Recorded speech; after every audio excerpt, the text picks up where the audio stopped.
morning, everybody. Welcome to Coffee Talk with Heidi, where you can get some Jesus in your heart while you wait to get that coffee in your belly. And today I am doing Coffee Talk from my walk with my dog there. Got my mug and there's my little walking partner. So what I am thinking about today as we're talking about this topic of fear in our lives and how that can affect us. The thing I want to talk about today is fear of people and what people might think if you do what God is asking or step out in faith in some way. And I want to talk about Saul, who was the first king of Israel. You can look in the Old Testament and see his story, that Saul was anointed by God to be the leader over the people. And yet Saul had this issue that Saul feared the people more than he feared God. And there's this one situation where Samuel the prophet comes to him and says, "Why didn't you follow my instructions?" And he said, "Well, the people wanted me to do it this other way." And he didn't do it God's way because he gave in to what the people wanted.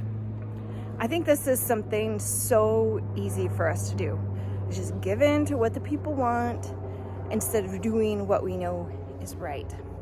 And when we see David come along, who was the next king after Saul, we see that David, his life wasn't perfect, but he was called a man after God's heart because he desired God's approval more than he desired the approval of the people.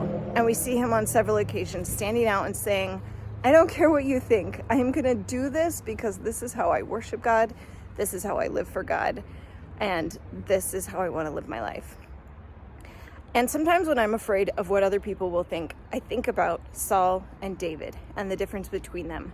How Saul was afraid to stand in the authority of who God had made him to be, in the place that God had given him, and instead he listened to the people.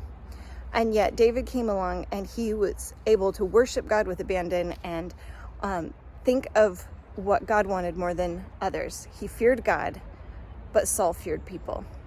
And David was the one whose story was the foundation of the nation of Israel. Through David's line, the Messiah came. David had a legacy because he didn't live in fear of the people. So if you're facing something where you're afraid of what people will think or say, or even afraid of the pushback your kids might give if you're sticking to your morals and what you think is right, or you're afraid of what your friends or your spouse might say, don't be afraid. Stick to who you know God has made you to be. Stick to what you know is right in Him, and don't be afraid of the people. Live in faith and go out and live in courage, not in fear. Have a great day.